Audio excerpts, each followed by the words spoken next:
But it wasn't a man. It was a woman. And that is why I'm saying that these pick-me women are very dangerous individuals. You see, pick-me women, they are very, very dangerous individuals. And il faut qu'on se méfie d'eux. Alors, vous parlez à qui? Ruth Elkretf and Dennis, Richard and whoever be, Estelle Denis and who? Whom are people talking to? Whom do people think you are addressing? Are you talking? Whom are you talking to? We should stop. Stop for what?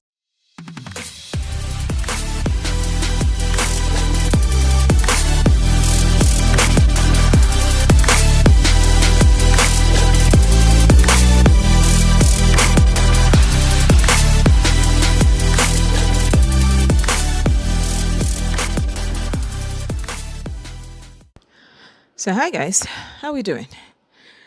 You guys, if at a point I sound like I'm panting, please know that we are cooking alive here in France. Okay, so today I want to talk about France Pierron.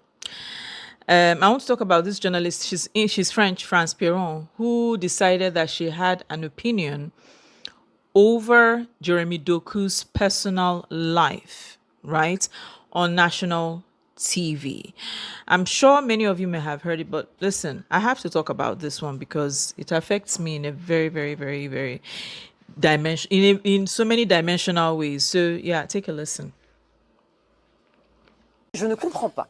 Quand tu as la chance, parce qu'il faut réaliser que c'est vraiment une chance de participer à une Coupe du Monde, c'est un bonheur inouï, il y a des centaines de footballeurs qui tueraient pour être à ta place, ça se représenterait peut-être pas plus jamais dans ta vie, c'est vraiment un moment particulier, c'est un rêve de gosse que tu réalises, et tu vas quitter tout ça pour aller assister à la naissance de ton enfant, qui est un moment dégueulasse, excusez-moi, où le papa ne sert à rien, il a un rôle de figurant. Comment ça, on sert à rien? Non, tu sers à rien, tu te tiens la main, tu prends une photo. Qui encourage? Non, bah super, la sage-femme, elle peut pas le faire? Non, elle peut pas le faire comme nous, on peut le faire. Alors que toi, tu vas perdre 10 heures, tu vas te fatiguer, tu vas prendre un shoot émotionnel, non, tu vas mais, sortir, ouais, mais en émotion, mais en émotion pure. Mais tu vas sortir Franchement, de je ton ne peux pas te mondial. laisser dire ça. Et comment tu peux revenir et jouer En émotion pure, ça me redonne des forces comme pas possible. Tu rigoles ou quoi? Il sera toujours là, ton bébé. Je cours 3 fois plus vite. Mais arrête, je suis moins fatigué. Mais tu vas faire 20 heures de voyage.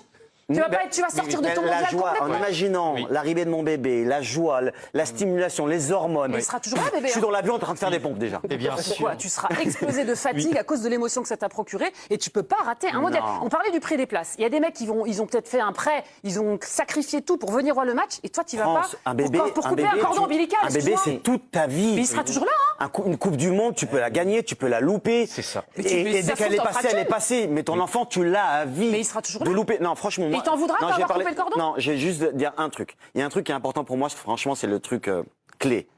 C'est que c'est le moment le plus important de ta femme, si t'aimes ta femme. Et t'imagines, c'est le moment qui est sans doute le plus dur de sa vie, le plus émotif. T'es shooté, arrête. Non, tu peux tout en...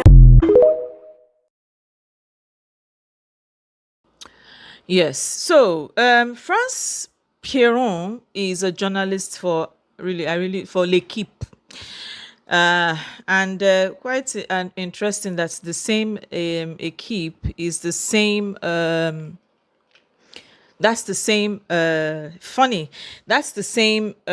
newspaper or journal that brought out a story on Nicolas Anelka that was not true.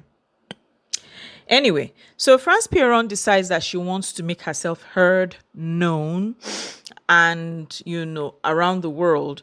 And she decided to speak and say that, first of all, that Jeremy Doku was going to, I'm going to break this down. And I'm also going to be addressing journalists who are gaslighting the public.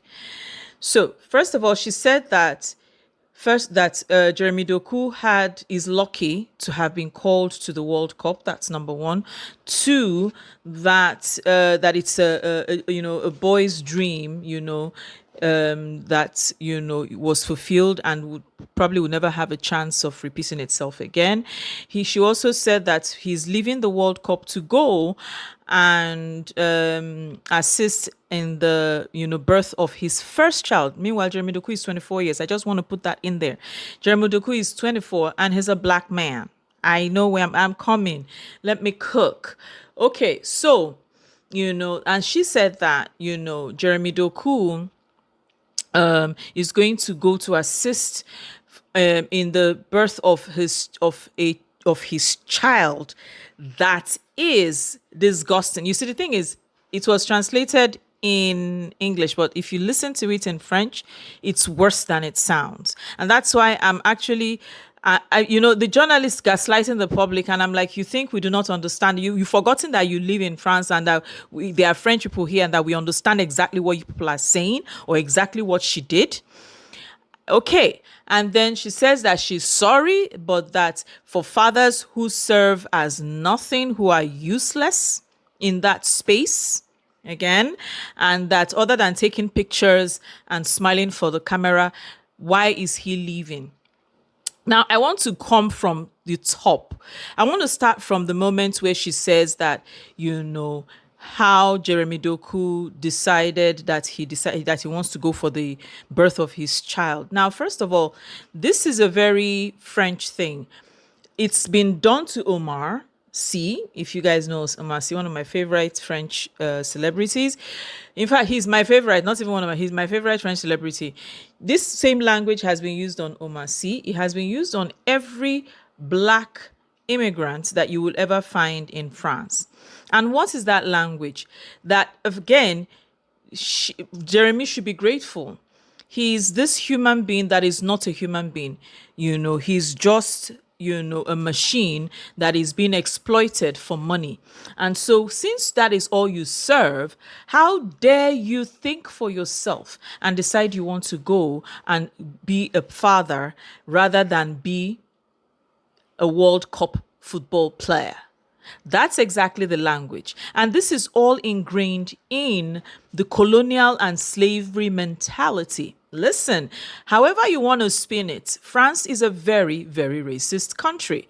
And it's not even with the fact that they would definitely speak to you and say directly. It's in the action, it's in the words, it's in the things that they do, it's in how they act, right?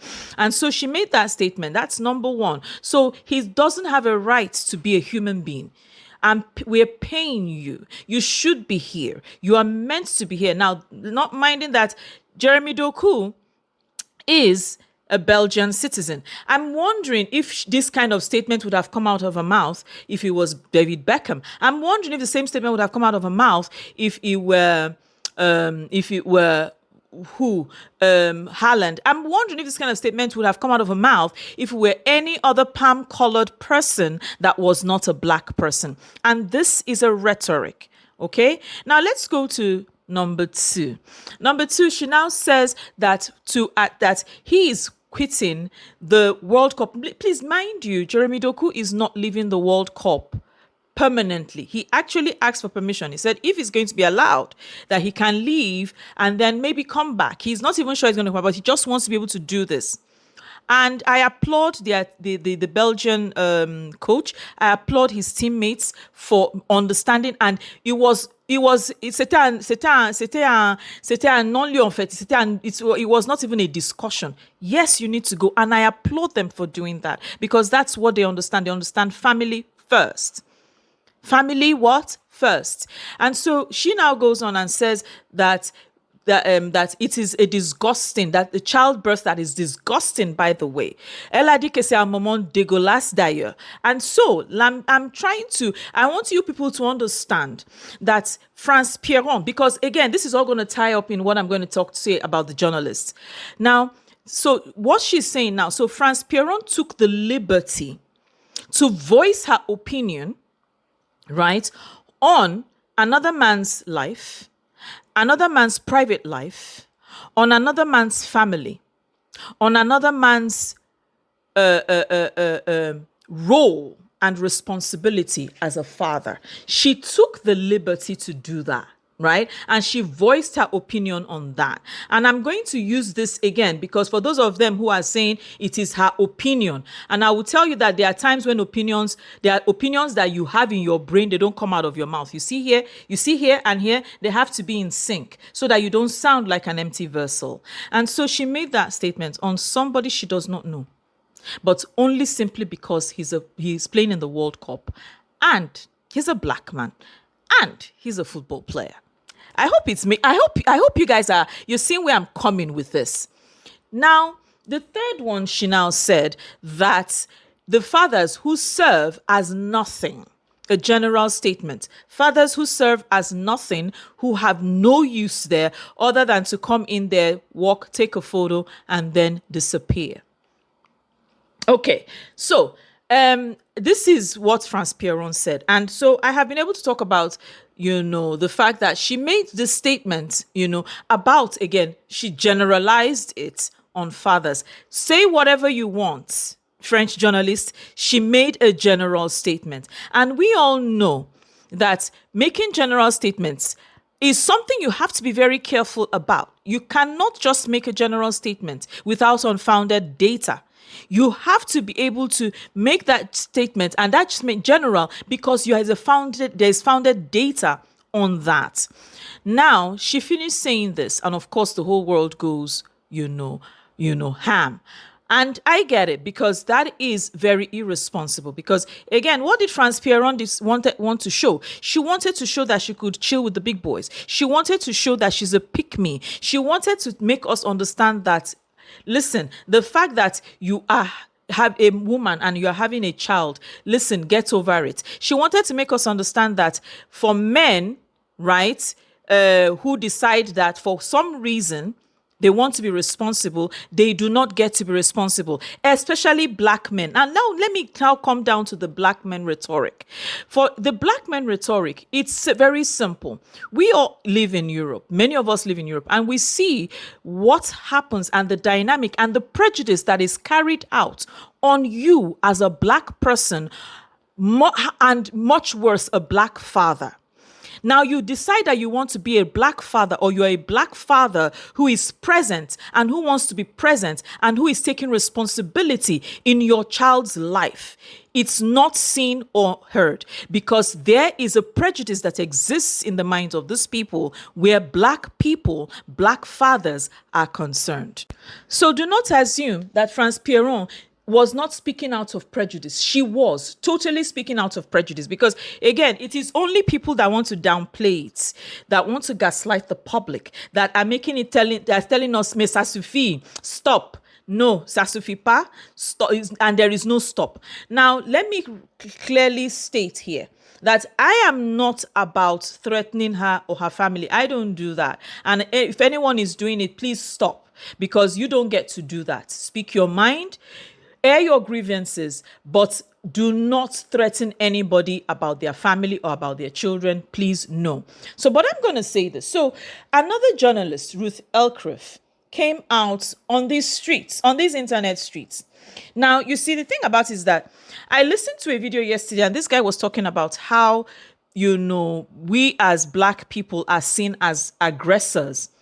Meanwhile, there has been silent aggression and anger that has been projected towards you, that you did not understand where it was coming from. But all of a sudden, this, and usually with women, will now decide and say that the person is being aggressive towards them. It has happened to my husband.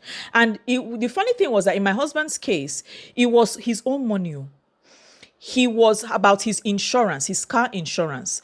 He was sitting down face to face with the lady, and the woman was busy talking cock and bullshit. And then he now, and my husband is kind of person that when he's kind of person, he's slow to anger. You don't anger him, and you don't get a reaction from him. You can never. But the moment you decide you want to gaslight him, my husband will come at you. The way his voice will come, when you hear the voice, yourself, you will shake. My husband is that kind of person. And so this woman decides, now listen, my husband works in the same building as she does. So it's not as if I would say she doesn't know who she is. At least visually, not personally, but visually. And so she now goes into, excuse me, if this is how it's going to be, I'm going to call security. And my husband now looks at her dead in the face and said, do not try that with me, madam. Do not. Because you very well know, as well as I do, that I know exactly what I'm doing here, and you know exactly what you're trying to do. So don't try that. If you do it, it will not go well, neither for you here, neither for you at your job. Don't. And that was it. My husband just gave that. He just made it because, again, like I said, he was sitting face to face with her. He did not raise his voice. He said, don't try it. Do not talk to me about that right now. You're stealing my money and you're looking at me and telling me, you're smacking me in the face and telling me not to react. And I've been very civil. So let me go back to France Pierron. And so Ruth Elkretf, and she's not the only journalist. There's another one called Estelle something, the one that created the issue in the French national team of Nice Now of 2010. She was the reason that Dominic, that man decided to become foolish. Anyway, and they go about and they're like, that she has apologized, this, that, and the third, so it's enough. Listen, let me address you, Ruth Elkretf and Estelle Denis. Yes, Estelle Denis or whatever. You do not tell people how to accept apology. You do not tell people when to accept an apology. You do not assume that because somebody apologized, then have accepted it or they've accepted it. You don't do that. Shout out to Jeremy Doku also for not having responded. And, just keep your eyes fixed on the game. I'm sure time will come for that. So you don't tell people that. That's gaslighting 101. You don't do that. Ruth Elkretf or Estelle Denis, you don't do that. She made her statement. She made it with all authority. And even when the other journalist was, intervening, her voice was higher. So I want to go back to my notes, right? And so she said again, so now what is crazy is the fact that, these journalists, like I said, are, on a tangent saying that, the reaction of the public is violent. I would play this video again of this lady. And I want you all to assess her action when speaking as violent and aggressive or not. I want people to assess whether it was, and let us know whom the violence and aggressiveness came from first. And so you now see that when she was talking, see how passionate she was, that she does not understand and how she did. In fact, she was actually scolding a little boy that she picked, that she was scolding, somebody that she, her servant. Okay, so Ruth Elkretf now says that, and says that the public has been very violent and have been threatening. Like I said, I am not into threats. But can we talk about the condescending manner of speech of France Pierron? Can we talk about the fact that someone speaks to you in that manner and then French journalists call it an opinion? You see, there are opinions that you put here, you have it here, you don't say it here. The fact that she decided to have an opinion on a man's private life, on a man's sur la naissance d'un enfant, de quelqu'un qu'elle n'a jamais rencontré. D'accord? The fact that she has to have an opinion on how he should be as a family man. Ruth Elkretf. And then, vous avez dit que ça, c'est son opinion. D'accord? Alors, les publics, ils sont en train de donner leurs opinions aussi. Alors, il faut le respecter. Comme vous dites qu'il faut qu'on le respecte son droit des droits de l'homme. Parce que oui, de pouvoir parler et s'exprimer, c'est un droit de l'homme. Alors, on est d'accord. Alors, si elle n'a pas utilisé son intelligence émotionnelle pour comprendre que cette parole qu'elle est en train de dire, c'est pas du tout, c'est inadmissible. Ça se dit pas. D'accord? Alors, maintenant, l'opinion publique, vous nous dites d'arrêter. Stop. Alors, vous parlez à qui? Ruth Elkretf and Dennis, Richard and whoever be, Estelle, Denis and who? Whom are you talking to? Whom do you people think you're addressing? Whom are you talking to? We should stop. Stop for what? She made her statement. Mind you, this person was only suspended for, till the 3rd of July. And then Ruth Elkretf says, well, that is the world we live today because people are afraid of backlash. Listen, this backlash is deeper than you think. Listen, you think it was only in France? This is worldwide. And you said it, you noted that. So again, this backlash is deeper than you think because it speaks into a lot of things. It speaks into culture. It speaks into society. It speaks into the family dynamics. It speaks into feminism. It speaks into the fact that because, again, let me be clear, France Pierron got off easy. She only took a suspension. Because if it were, I bet you if it was a man who made that statement, hell would have broken loose. Because that guy would have been told he would have been sacked. But it wasn't a man. It was a woman. And that is why I'm saying that these pick-me women are very dangerous individuals. You see, pick-me women, they are very, very dangerous individuals. And il faut qu'on se méfie d'eux. Blake Lively, c'est un bon exemple. Les femmes qui sont là pour détruire la vie des hommes. Parce que, en pensant, si you think about it, just for one moment, think about it, that this thing and this statement she made, right? This, again, remember that when we are on screen, people listen, people look, people are watching. And in all of this, we have people who are unstable here. We have people who are unstable here. And you make the statements, just imagine, did you for once think, Ruth Elkretf, France Pierron, and Estelle Denis, did you for one moment, any of you, think about the emotional baggage you have caused on a family, on the wife, on Jeremy Doku? Did you ever think about that? You're talking about the fact that she is under fire. No, she's not under fire.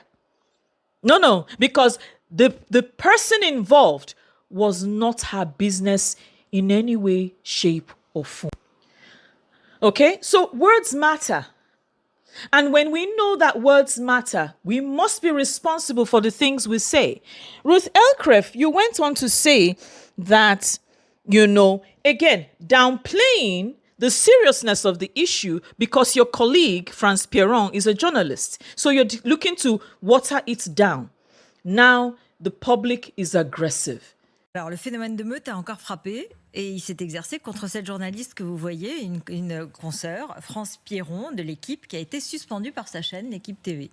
C'est une commentatrice sportive connue pour son langage cash, ses coups de gueule, ses coups de cœur. Je peux vous dire, j'étais dans un taxi, j'en ai parlé, il la connaissait très bien, il l'aimait beaucoup. Sauf que son franc-parler l'a fait déraper.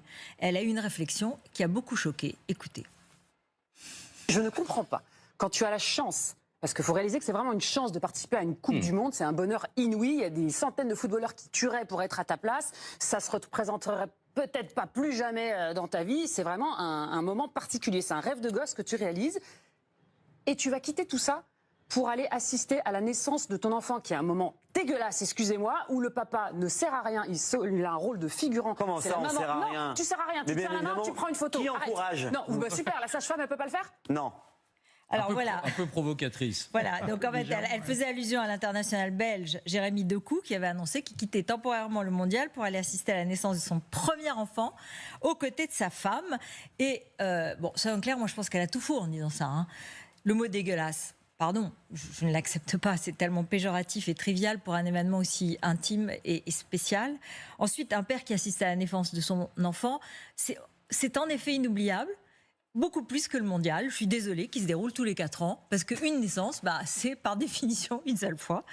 Et puis moi, j'étais touchée par ce joueur qui, dans cette nouvelle génération, dans ce monde quand même d'argent, de compétition, de masculinité, dit en fait, ma vie privée avant un match de football, même au mondial. Alors, dans la réaction de France Pierron, qu'y a-t-il ? Il y a une idolâtrie de l'exploit sportif, un peu vieux monde, quoi, de l'athlète, machine infatigable, totalement dédiée au sport, un peu désincarnée. Et ça, c'est un peu paradoxal. C'est quand même une femme qui se bat, comme elle le démontre sur les plateaux. Elle est une des seules sur les plateaux, comme journaliste sportive. Il y en a beaucoup d'autres, mais elle, sur ces plateaux. Et elle charrie un peu, quand même, de dire que le père a tort de vouloir jouer un rôle. Mais j'ai quand même été un peu choquée par autre chose. Parce que l'équipe a tout de suite voulu, dans un communiqué, se désolidariser de ses propos et présenter ses excuses aux joueurs. Il faut dire qu'il y a eu devenu une affaire mondiale. Oui, sinon c'est devenu une affaire mondiale. David Beckham a apporté son soutien aujourd'hui à Jeremy Doku. Il y a aussi un international anglais, l'attaquant Oliver Watkins, qui a lui-même réagi en disant... Dégueulasse, c'est pas une façon de qualifier une naissance. Je pense pas que ce soit l'affaire de qui que ce soit de savoir ce qu'on fait après l'entraînement. Bref, honnêtement, France Pierron aurait dû tourner 7 fois la langue dans sa bouche avant de donner son avis sur la vie privée de ce joueur. Même le New York Times en a fait un édito, me dit Marion Villette.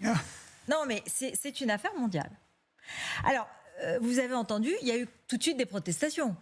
Donc, il y a eu des commentaires, il y a eu de la contradiction. Ça veut dire qu'il y a eu un débat. Donc, en plus, consciente qu'elle a choqué, elle a publié un message d'excuse, disant qu'elle n'a jamais voulu minimiser la place ou le rôle des pères auprès de leurs conjointes et de leurs enfants. C'est un mot d'excuse, il faut en tenir compte. Du coup, il faut regarder ce raid numérique qu'elle a subi et que je trouve totalement insupportable et intolérable. Je vous passe ces menaces de mort, de viol, des commentaires désagréables sur ses enfants, ses compagnons. Enfin, c'est vraiment très, très, très violent. Et du coup, elle est victime de critiques tellement violentes qu'on peut se poser la question de la liberté d'expression dans notre pays, malgré tout. Avec une limite que je rappelle, c'est la loi, c'est l'appel à la haine, l'appel à la discrimination. Mais ce n'est pas le cas. Dire qu'un père est inutile le jour de l'accouchement, c'est très politiquement incorrect, il n'y a aucun doute. C'est totalement à rebours du combat des femmes que je défends, et moi je suis totalement contre. Mais bon, elle a le droit de le penser. Elle a le droit de le dire. On soit d'accord ou pas. Une fois qu'en plus elle est contredite sur le plateau, et donc immédiatement remise en question, ça ne vaut pas le déchaînement de haine et d'insultes et une suspension officielle. Mais qu'est-ce que ça veut dire ? C'est le signe de notre époque. D'un côté, le côté de l'entreprise, l'institution, on sanctionne parce qu'on a peur du bad buzz, même si on pouvait faire une réprimande à titre privé, et quand c'est public, c'est dévastateur. Et du côté des spectateurs, utilisateurs de l'espace numérique, on condamne, on insulte, on ne pardonne pas, même si on fait ses excuses, comme si chaque mot mal choisi, chaque option dérangeante était une offense indélébile. Vous vous souvenez de ce livre de Caroline Fourest, La génération offensée ? Tout d'un coup, cette génération et d'autres, elle menace, elle lapide, elle devient un tribunal populaire inadmissible. Et pour finir, je voudrais citer cette journaliste aussi sportive qui n'est pas d'accord avec sa consoeur, mais qui dit, elle s'est excusée, alors stop. Again, let's refer to the video where she was speaking so animatedly and in anger over another man's life and his family. Let's look at that. And then you all forget who drew first blood. France Pierron drew first blood. This is bigger. Listen, Ruth Elkretf and whoever. This is bigger than what you all imagine. France Pierron, Ruth Elkretf, Estelle Denis. This is bigger. And all the other journalists who are busy gaslighting the public. This is bigger than you people. Because again, you forget we are living in unstable times. You forget that we have a madman who's prancing around in orange form. You forget that there's so many things that are not aligning in the world we are living in today. We forget that we have put to task men to be more responsible. We have put to task fathers to be at the helm of affairs where the children are concerned. You forget that. And then here is someone who is telling us that fathers are useless. And you people are telling us that it's enough. That the aggression is that we are being aggressive. Are you all serious? Are we serious here? I'm coming. Ruth Elkretf, did you realize that France Pierron put Jeremy Doku and his family in danger by highlighting the disgusting nature of what was going on, or the fact that his wife was having a baby? Did you think about the fact that this woman could have been, high-risk pregnancy? Oui. Avez-vous pensé à ça?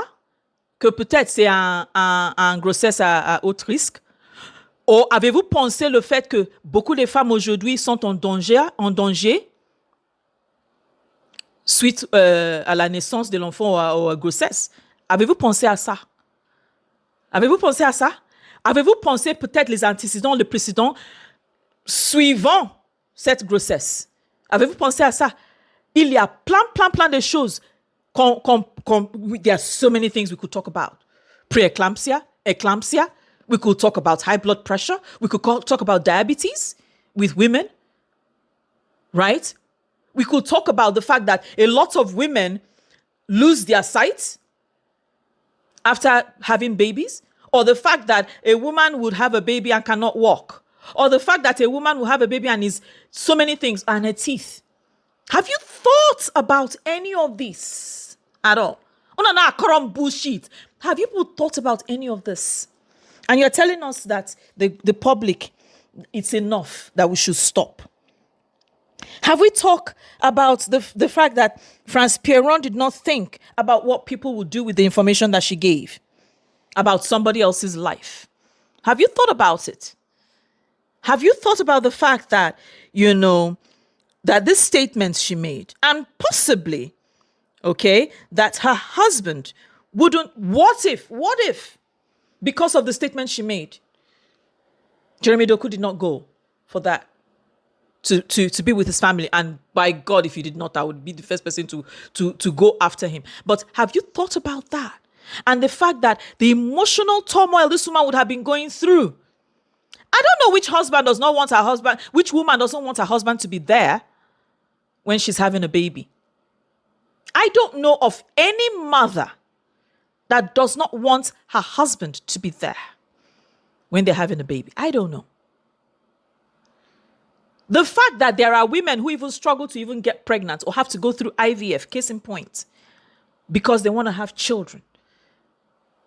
Do you think that the reaction of the public is unfounded? No, Ruth. The reaction of the public, Ruth and Dennis and whoever, Estelle or whatever. No, the reaction of the public is not unfounded. It's actually well-founded. Alors, quand vous nous dites que les propos, en fait, on s'acharne sur elle et tout, il faut comprendre aussi que ces propos sont inadmissibles. Ça se fait pas. And let's talk about that whack apology. That apology was whack. That was no apology. She was making us understand that I said what I said. Live with it. But I'm sorry. No, you're not. Because that was no apology. If you apologized, if you really did apologize, my dear, what you had written or what you had written on Twitter would have been way more extensive. One, that my statement was totally out of line. Simple. There is nothing about your private life. I don't really give a damn about your private life. Again, an extension of who you are. But I don't give a damn. I don't want to know. I didn't even know you until before now. Right? So first of all, that statement should have read, it should never have come out of my mouth. Whatever it is that you want to blame it on, it should never have happened. And then you go into the statement itself, talking about the fact that the birth of a child, que la naissance d'un enfant, si il y a un moment heureux et joyeux pour une famille, and I qualified it as dégueulasse, déjà, c'est inadmissible. I should never have done that. It's wrong.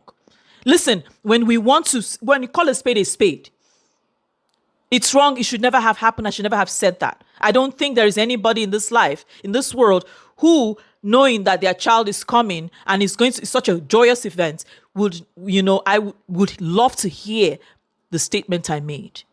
It doesn't come in. Yes, there are mothers who do not want to have kids. I agree.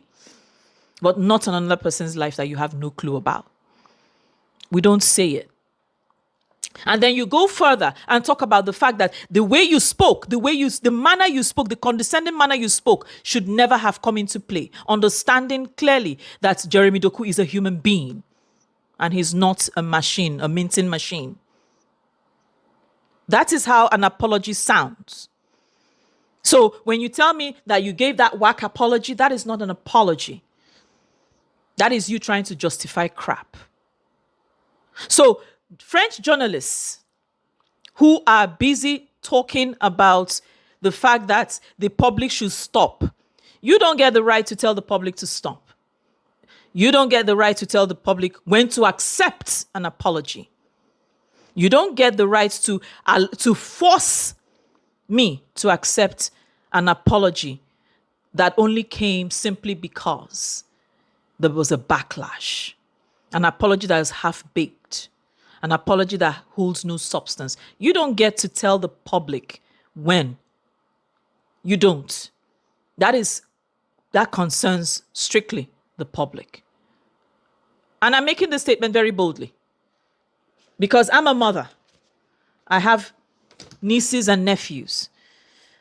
And I know what we have to go through to have kids. To hear someone make that statement is totally inadmissible. It should never have come out of her mouth. And I'm going to leave the stage with one question for France Pierron. Unfortunately, because it's a good thing when our parents, leave at a very ripe old age. The French coach, Didier Deschamps, lost his mom. And so I'm asking France Pierron, since she's so attached,